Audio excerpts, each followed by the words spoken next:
우리는 누군가와 어떤 심각한 주제를 가지고 길게 대화를 나눈 다음에 마지막으로 드릴 말씀이 있습니다 라고 이렇게 말할 때가 있죠. 끝으로 내가 이 말을 하고 싶어요 라는 말을 할 때가 있습니다.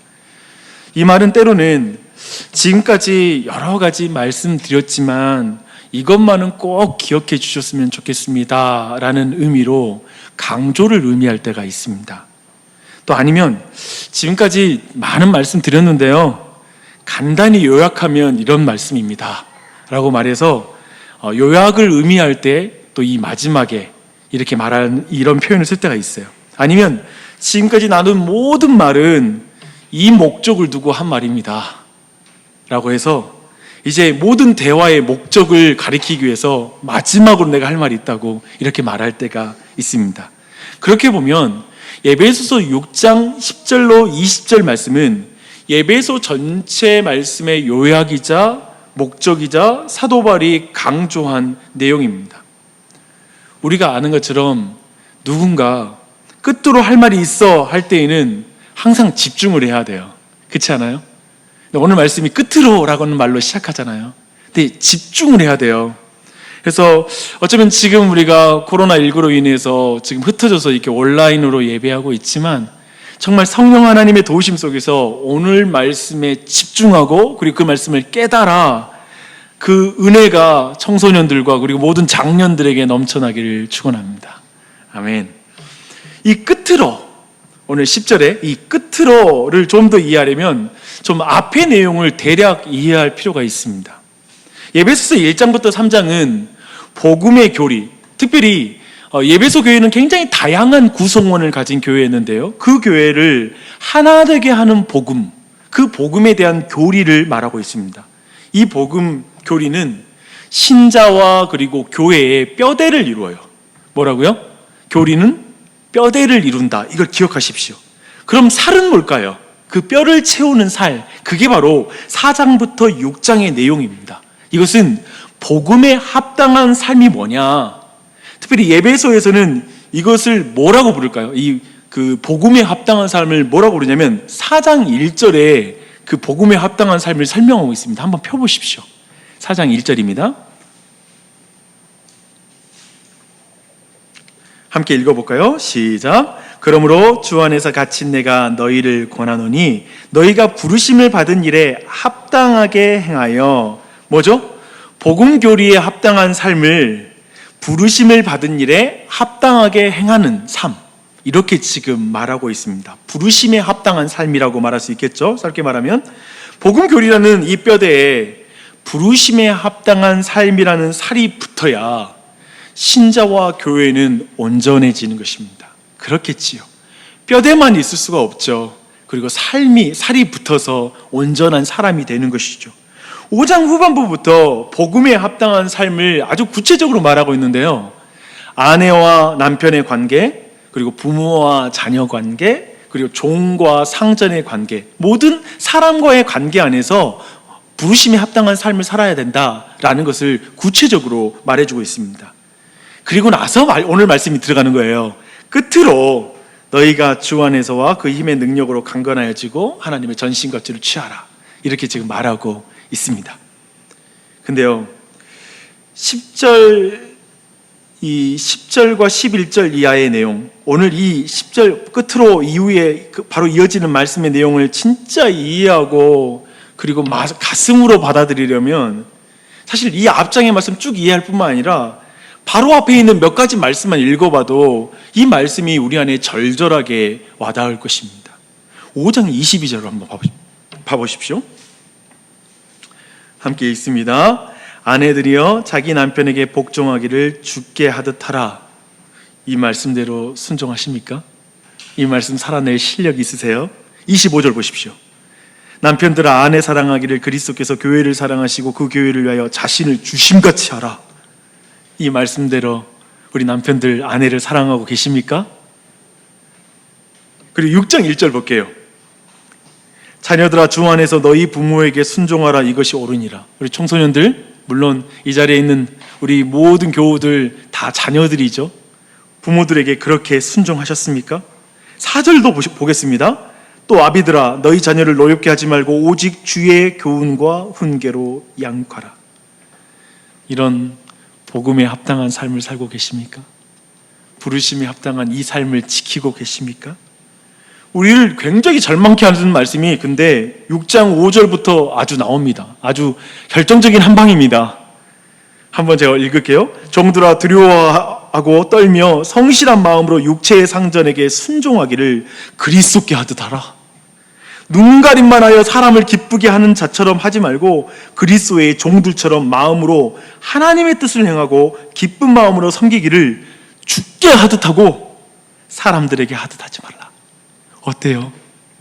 맙소사 어떻게 직장에서 주께 하듯 하나님께 하듯 동료와 또 직장 상사를 대하라고 하시는지, 여러분 이 말씀을 대할 때, 이 복음에 합당한 삶에 대한 이 사도 바울의 구체적인 말씀을 우리가 대할 때 솔직히 우리가 느끼는 그 감정과 그리고 스쳤던 생각들은 무엇입니까? 그 모든 걸 요약하면 이거 아니에요? 할 수 없다라는 무력감을 느끼고 꼭 그렇게까지 이 말씀을 적용해야 되나? 라고 하는 그런 생각이 스치지 않습니까?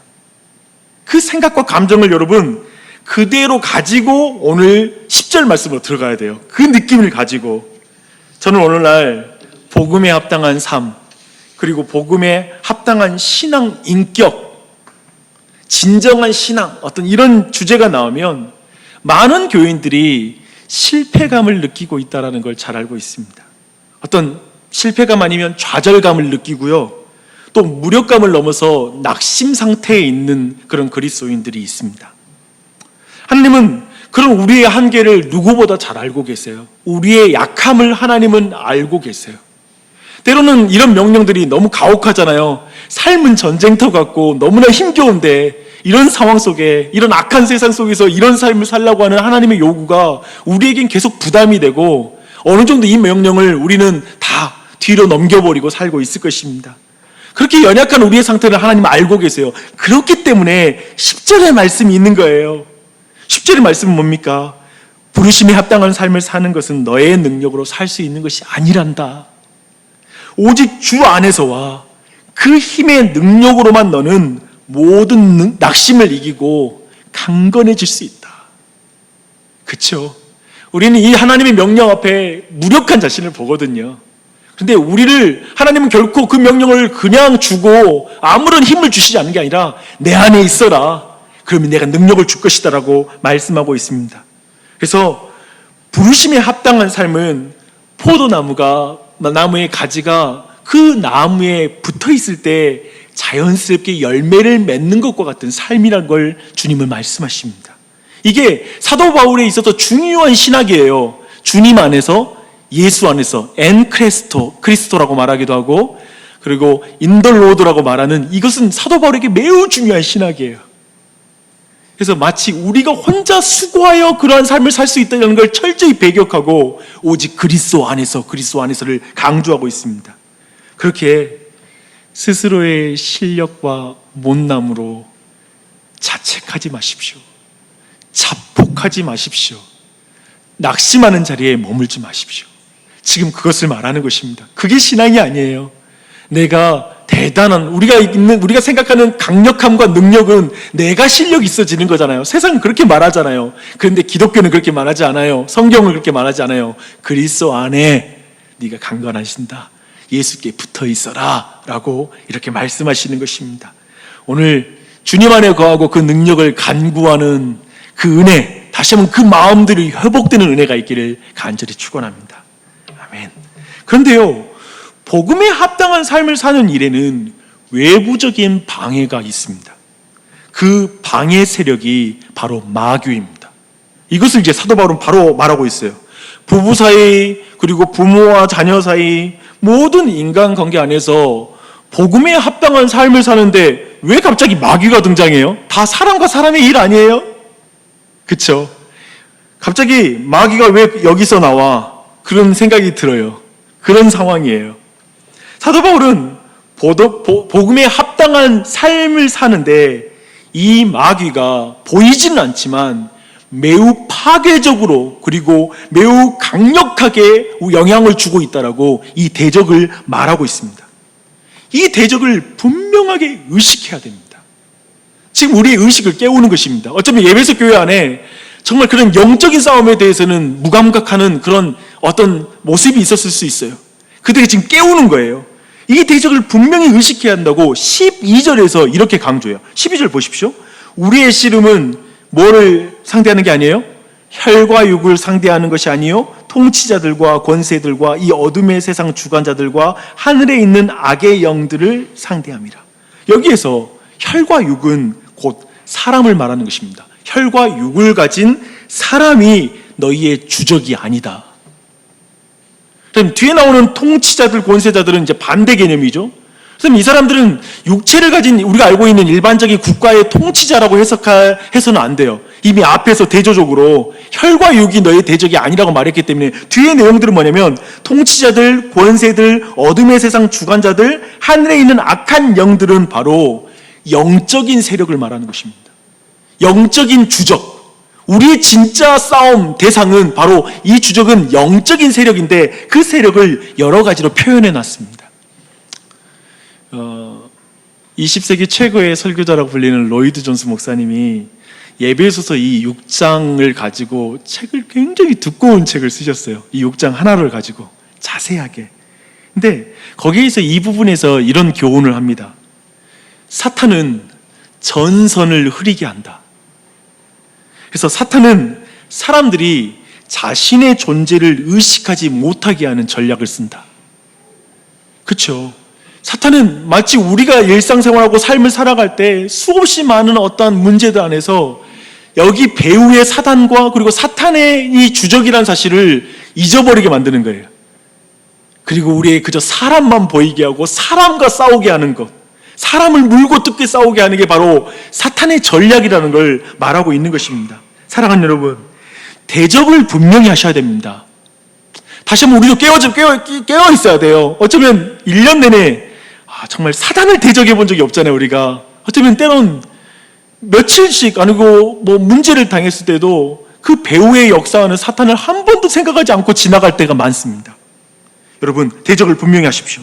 눈에 보이는 사람이 우리의 궁극적인 대적이 아닙니다. 우리의 대적은 아주 간교하게 우리를 속이는 마귀라는 사실을 꼭 기억하십시오. 여러분, 이 마귀를 우리가 지나치게 높여서도 안 되지만 지나치게 무시해서도 안 됩니다. 우선 이 마귀는 간계에 굉장히 능하기 때문에 그렇습니다. 간계. 창세기 3장에서 마귀가 하와에게 다가가 하나님의 말씀을 가지고 유혹하는 장면을 한번 생각해 보십시오. 얼마나 간교합니까? 완전히 100% 틀린 것으로 대적하는 게 아니라 99%가 같고 1%가 틀린 거, 살짝 그런 부분을 건드리죠. 죄가 없었던 하와와 아담도 마귀의 관계에 속아 넘어가서 하나님의 말씀보다 사단의 말을 더 신뢰하게 만들어버려요. 그렇죠? 그런데 그 마귀를 사도 바울은 이제 또 뒤에서 다르게 표현한대요. 통치자들, 권세들, 어둠의 세상의 주관자들, 하늘에 있는 악의 영들이라고 여러 가지 인격적인 존재처럼 묘사하고 있습니다. 이런 표현은 마귀가 가진 힘과 영향력이 매우 광범위하고 전 세계적으로 그 영향력이 있다라는 그 힘과 능력을 강조하는 것입니다. 앞에 있는 간계는 훨씬 지혜롭다, 간교하다는 걸 강조하고 뒤에는 훨씬 능력 있는 것을 표현한 것이죠. 마귀는 매우 지혜로워요. 그리고 굉장한 영향력과 광범위한 힘을 가지고 있다는 걸 말하고 있습니다. 그렇다면 그 마귀의 관계에 속아 넘어가지 않을 사람이 얼마나 있겠습니까? 그렇죠? 그 영향력이 얼마나 큰지 보십시오. 이 어둠 세상의 주관자다라고 말하고 있어요. 주관자. 엄청나죠? 모든 영역에 영향을 미치고 있습니다. 첫사람 아담과 하와도 사단의 유혹에 넘어가서 범죄하고 결국 부부 사이가 완전히 틀어지잖아요. 즉 인간관계, 우리가 앞에서 우리 5장에서 보았던 부모와 자녀, 부부 사이, 그리고 상종과 종 사이, 이런 모든 인간 사이가 뒤틀려 버리잖아요.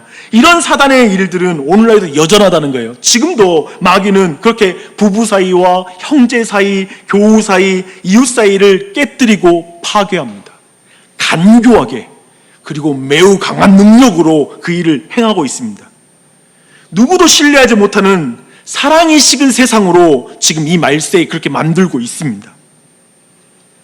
바울은 이런 마귀의 관계가 얼마나 간교하고 그 교묘한지 알기 때문에 11절에서 하나님의 전신갑주를 취하라 라고 말하고 있고, 또 마귀가 얼마나 광범위하게 능력으로 영향력을 끼치고 있는지 알기 때문에 13절에 또 한 번 하나님의 전신갑주를 취하라라고 이 두 번의 반복을 보여주고 있어요. 그렇죠? 하나님의 전신갑주를 취해야만 우리는 악한 날, 곧 사랑이 식어지는 말세에 마귀를 능히 대적하고 모든 일을 행한 후에 견고하게 설 수 있습니다. 사랑하는 여러분, 전신갑주가 이렇게 중요합니다.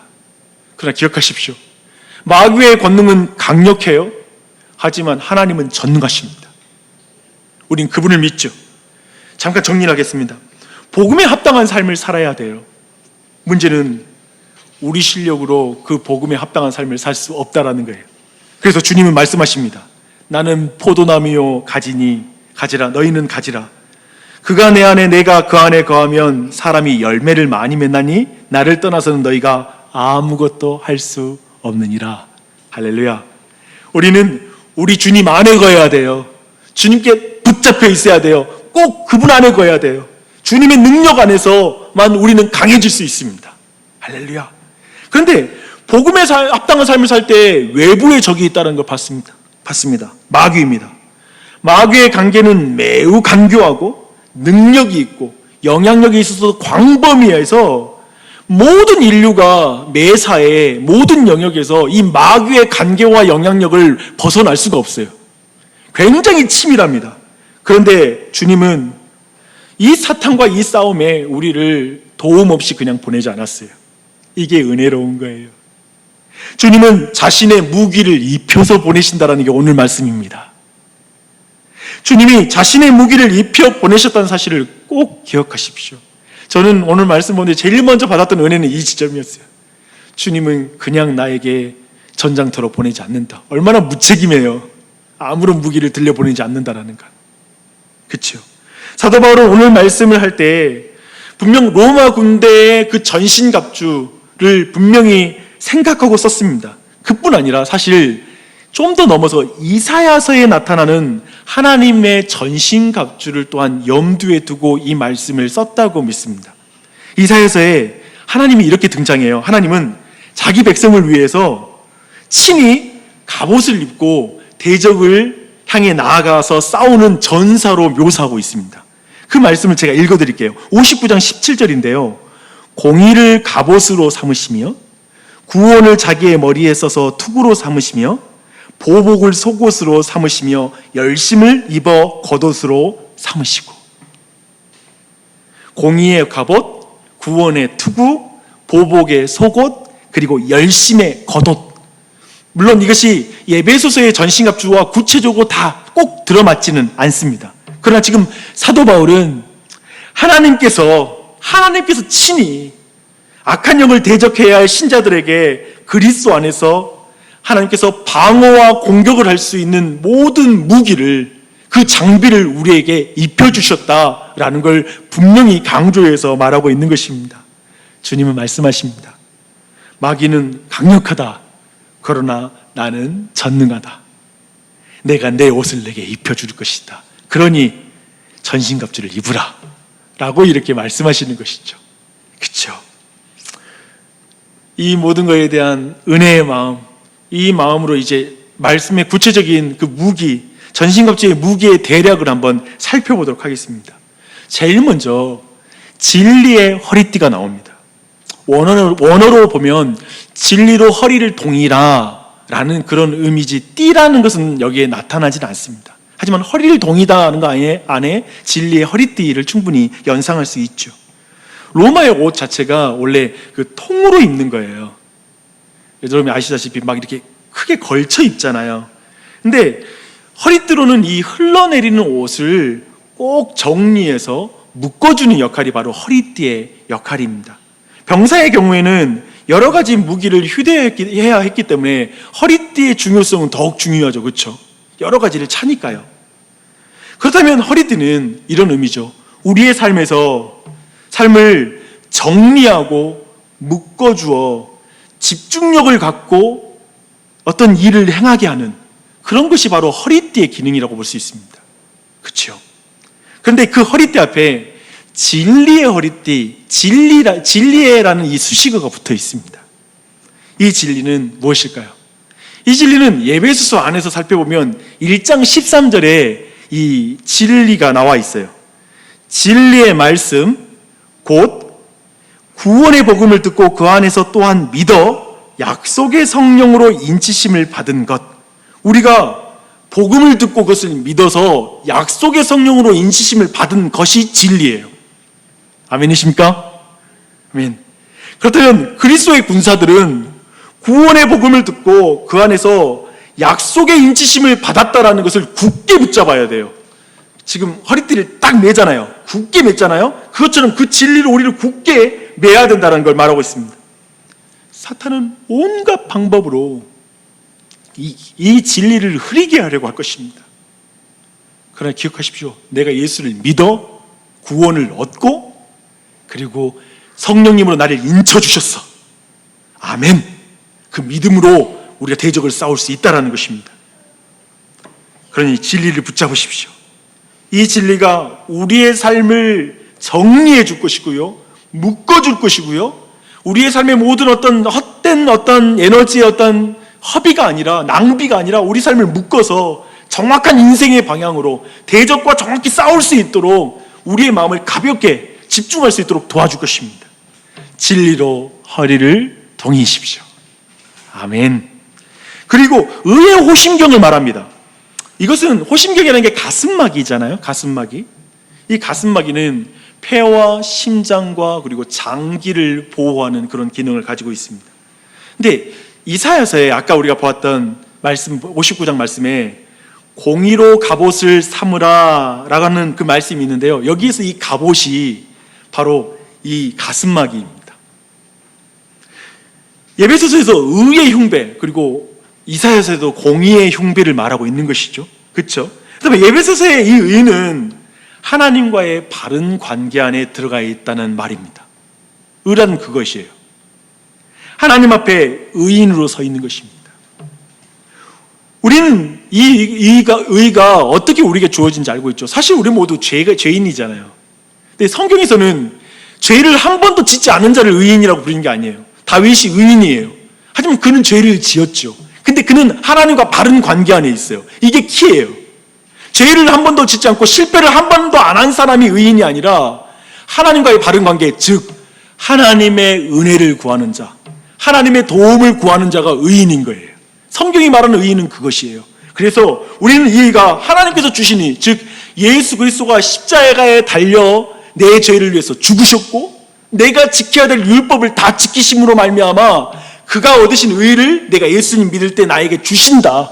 그래서 나는 예수님 믿을 때 난 칭의, 의롭다 여김을 받는다. 아멘. 이 사실을 믿는 것이죠. 바로 그 믿음. 그렇다면 마귀와의 백병전, 마귀와 막 치열하게 싸우잖아요. 실적이 우리의 삶에서는 마귀가 우리를 공격하잖아요. 그 상황 속에서 성도를 보호해주는 게 무엇입니까? 난 예수님을 통해 하나님이 날 의인이라고 부르셔. 아멘. 이 믿음, 이게 마귀와의 싸울 때 우리를 이게 힘을 주는 능력이라고 말하고 있는 것입니다.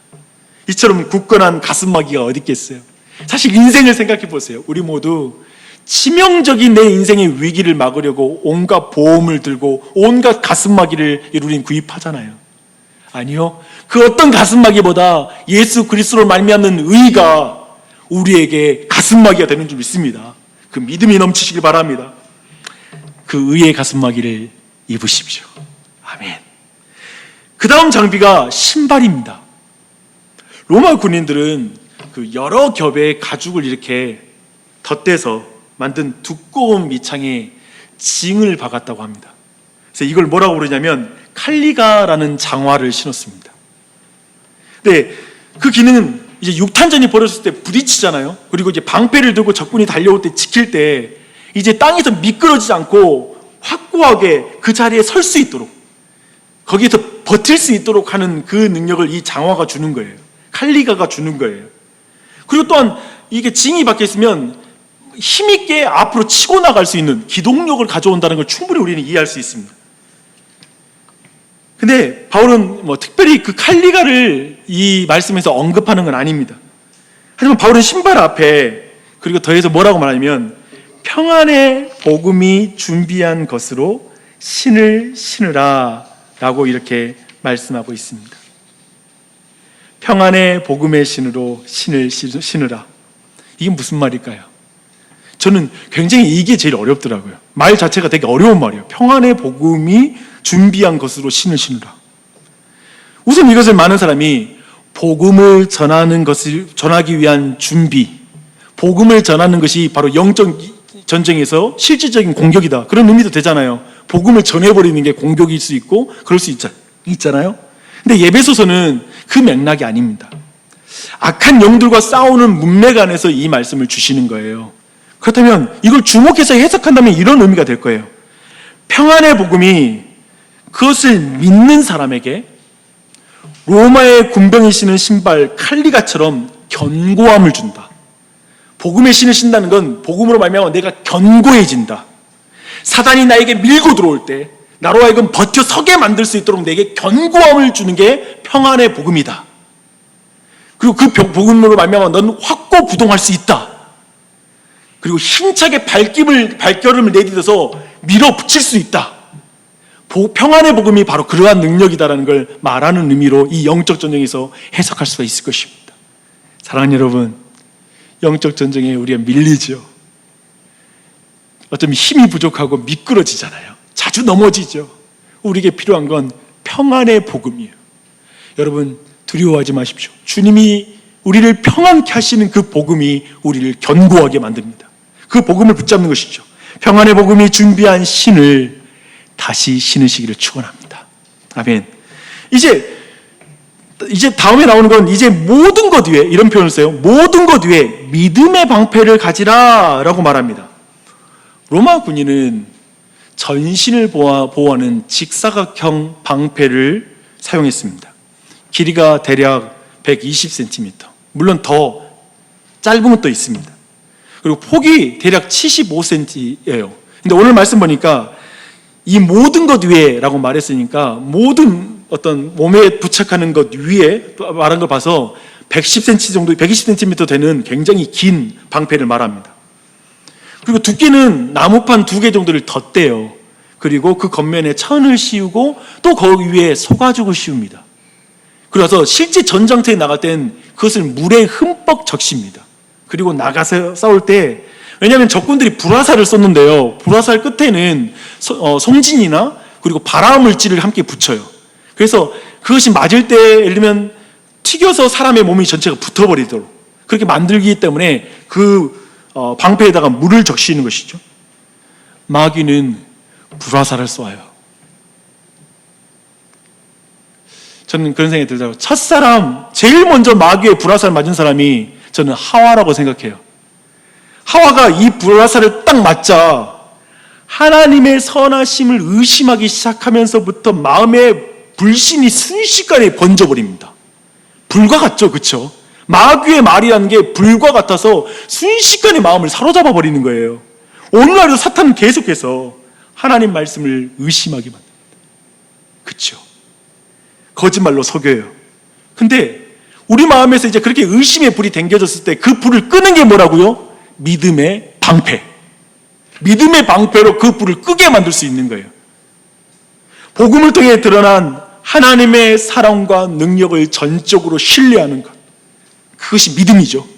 그 믿음, 복음에 나타난 하나님의 사랑을 믿는 것, 그분을 신뢰하는 것, 그것을 통해 신뢰할 때 사단이 준 모든 공격이 꺼지는 것이죠. 그 불이 우리의 마음에서 꺼지는 걸 경험할 것입니다. 모든 성도 여러분, 이 믿음의 방패를 다시 드십시오. 아멘.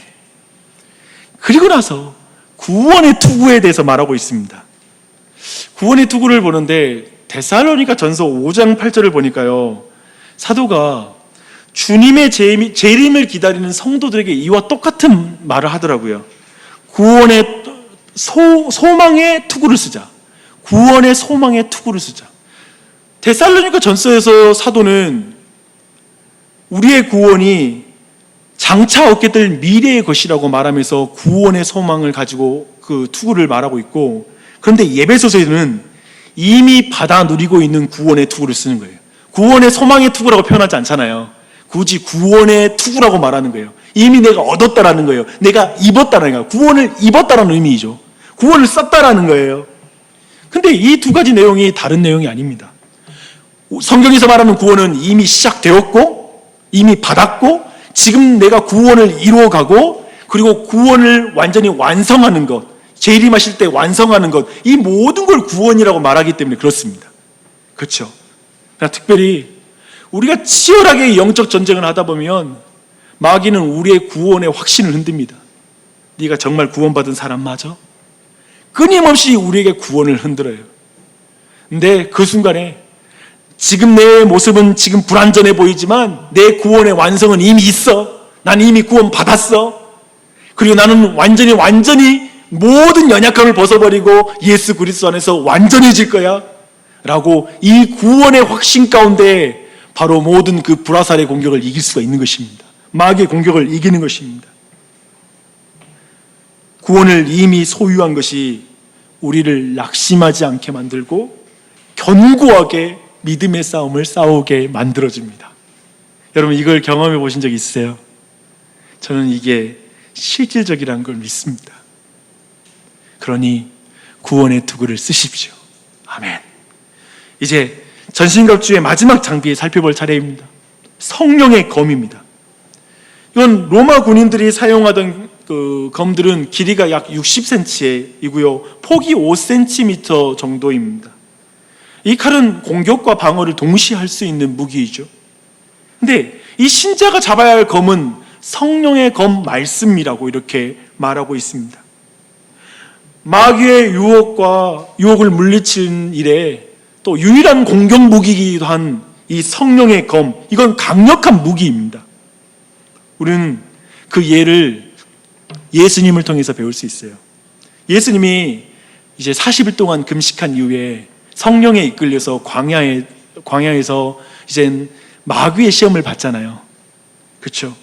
마귀로부터 유혹을 받아요. 간교하게 마귀는 말씀을 통해서 이 세 가지 말씀으로 예수님을 유혹합니다. 그때 예수님은 성경을 바르게 사용하여 악한 영들의 공격을 물리치십니다. 저 마귀는 말씀을 철저히 자기 방식대로 이용해 먹죠. 하지만 예수 그리스도는 말씀을 온전히 사용하세요. 이렇게 우리는 복음과 하나님의 모든 말씀을 통해 마귀의 유혹을 물리치고 또한 적극적으로 말씀을 다른 사람에게도 전해야 된다는 걸 배울 수가 있습니다. 사랑하는 여러분, 저는 이 말씀이 여러분에게 온 교우들 안에, 온 가정 안에 이것이 누군가 공격하면 바로 말씀이 나올 정도로 말씀을 우리가 암송했으면 좋겠어요. 우리가 통독하는 이유는 뭐냐면 정말 이 싸움을 위한 모든 무기가 말씀에 있기 때문에 그런 거예요. 이 말씀을 계속 통독해야 돼요.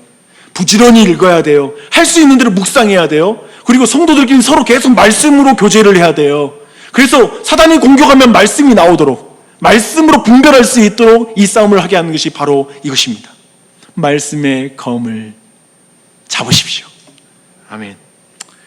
오늘 우리는 부르심에 합당한 삶을 사는 것을 방해하는 악한 영들이 있다라는 것을 우리가 배우고 있습니다. 그걸 대적하기 위해 또한 하나님께서 은혜롭게도 전신갑주를 주셨다는 사실을 함께 말씀을 통해서 확인하고 있습니다. 진리의 허리띠, 의의 흉배, 평안의 복음이 준비한 신, 그리고 믿음의 방패, 구원의 투구, 성령의 검입니다.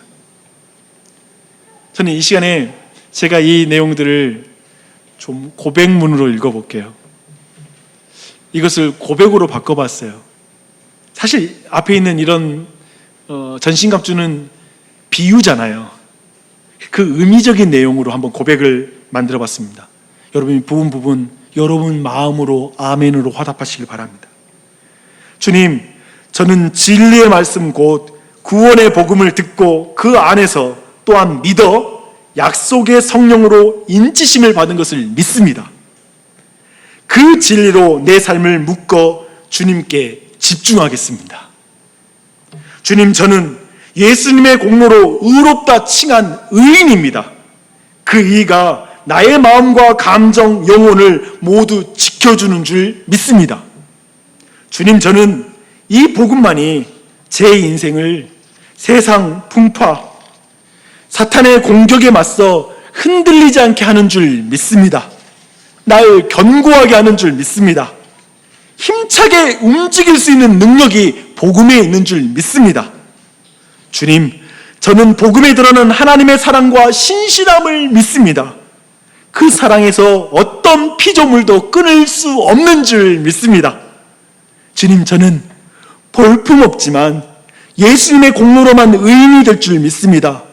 주님, 내 말이 아니라 오직 하나님의 말씀만이 사단의 모든 간교한 계획을 깨뜨릴 줄 믿습니다. 아멘. 아멘. 주 안에 사랑하는 성도님들, 바로 이 믿음의 고백이 우리의 일상생활 속에서 자주 고백되는 거예요. 그게 바로 마귀와 싸울 때에 우리가 이 무기를 사용하는 것입니다. 이 고백을 자주 하는 것이죠. 우리 안에 확고하게 있는 것이죠. 그런데 이 내용들 찬찬히 보면서 제가 이걸 한 단어로 축약할 수 있겠다는 생각이 들었어요. 한 단어로. 그래서 아까 봤던 이사야서 59장에 하나님이 친히 그의 우리 백성들의 그 갑주가, 전신갑주가 된다라는 그 의미와 연결됩니다. 그것은 뭐냐면 이 단어는 이것입니다. 삼위일체 하나님. 삼위일체 하나님. 그분이 바로 우리의 전신갑주입니다. 그리스도 안에서 우리를 의롭다게 하신 분, 곧 착한 일을 시작하시고 완성하시는 성부 하나님, 우리를 의롭다 하시기 위해 십자가에서 율법을 성취하신 성자 하나님, 끝까지 구원을 취소하지 않으시고 이루시는 성령 하나님이 우리의 무기요, 우리의 승리인 줄 믿습니다. 오늘 내용 찬찬히 보세요. 모두 그냥 삼위일체 하나님이 주신 유익이에요. 또한 이 모든 것을 세 단어로 축약할 수 있을 것 같아요. 그리스도, 십자가, 말씀. 그냥 이런 단어들이 우리 마음에 박혀 있는 거예요. 그리스도, 십자가, 그리고 말씀. 이게 우리의 전신갑주인 것입니다. 오늘 이렇게 전신갑주를 배웠는데 끝으로라는 말을 또 제가 사용해요. 이걸 왜 쓰는지 한번 생각해 보십시오. 우리는 이제 어떻게 해야 될까요? 18절 함께 읽겠습니다. 시작. 모든 기도와 간구를 하되 항상 성령 안에서 기도하고 이를 위하여 깨어 구하기를 항상 힘쓰며 여러 성도를 위하여 구하라. 기도는 전신갑주의 하나라고 해석할 수는 없습니다. 하지만 기도는 영적 무기 그 이상입니다. 기도 없이는 영적 싸움을 싸울 어떠한 힘을 우리가 가질 수 없습니다. 여러분 아시겠어요? 모든 장비를 갖춘 거예요. 근데 힘이 없어. 그럼 어떻게 되겠어요? 전쟁터에서 반드시 지지요. 그렇게 우리는 기도를 통해 하나님과 연결되고 그 능력을 갖게 돼요. 여러분, 제가 좀 직설적으로 말할게요. 하루에 몇 분 기도하십니까?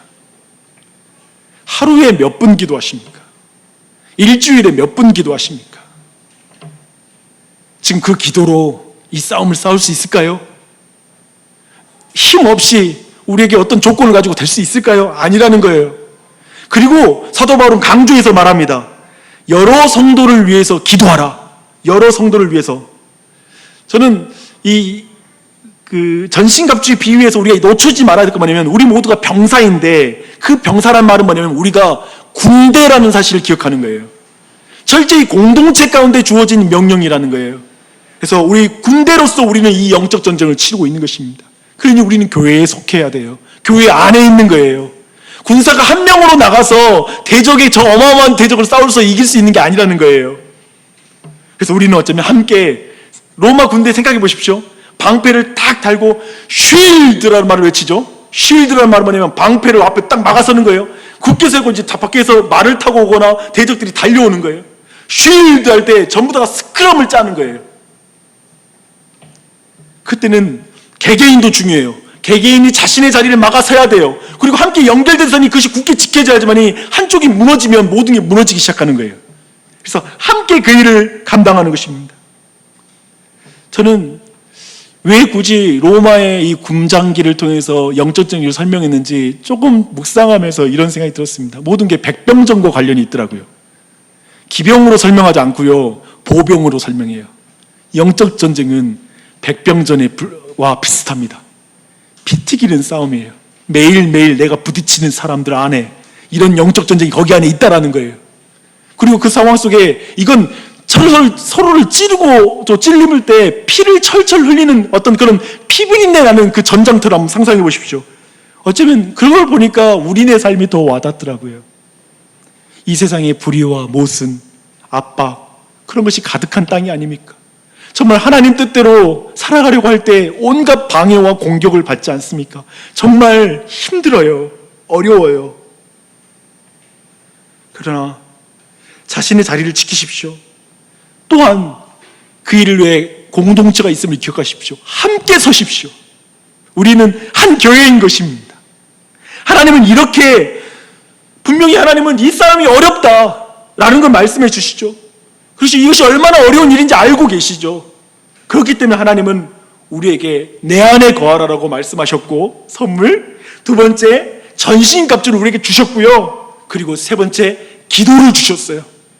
좀 더 더해서 말한다면 우리에게 공동체를 주셨어요. 함께 기도하라고 말씀하셨습니다. 이 은혜를 기억해야 돼요. 이 마지막에 우리가 하나님의 사람으로서 온전하게 부름에 합당한 삶을 살기 위해서는 이 중 어느 하나도 우리가 놓쳐서는 안 됩니다. 이 안에서 이 싸움을 이길 수 있을 거예요. 그런데 주님 안에 거하지 않고 주님이 입히신 전신갑주를 사용하지 않고 전쟁터에서 너무 외롭다고 불평하거나 너무 무력하다라고 하나님께 원망하는 이들이 왜 이렇게 많은지요. 그러지 말고요, 주님이 주신 선물들을 마음껏 사용하십시오. 그리고 함께 기도하며 우리가 하나님의 군대로 이 마지막 시대에 나지오신 장로교회 우리가 한 군대로 마지막 시대의 사명을 감당했으면 좋겠습니다. 그런 은혜가 우리 모두에게 넘치기를 축원합니다.